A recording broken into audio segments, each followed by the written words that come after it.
என்னையா மனுஷனி? எதுக்குதான் லாய்க்கு? எனக்கு வாச்ச ஆம்பளைக்கு அந்த கூறு கிடையாது. நல்லா மூக்கு முட்டை தின்ன சொல்லு. துப்புக்கட்ட மனுஷன். என் புருஷன் நல்ல பாம்பு மாதிரி விஷமா இருந்தாலும் பரவாயில்ல. ஆனா நீ மண்ணுளி பாம்பால இருக்கிற, எதுக்குமே பிரயோஜனம் இல்லாம. அப்படி சொல்லக்கூடாதியா? ஏன் அப்படி சொல்லணும்? எத்தனையோ நல்ல நல்ல மாப்பிள்ள எல்லாம் வந்தப்ப கூட உன்னைய தலையில கட்டி வச்சார்ல, அவர் சொல்லணும். அப்படியா?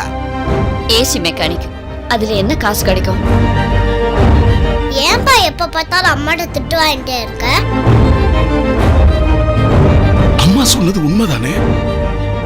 இந்த ஸ்கூல்ல ஒத்த பொம்பளை பிள்ளை இருந்துச்சுன்னா +2 வரைக்கும் ஃபீஸே கிடையாது, ஃப்ரீயா.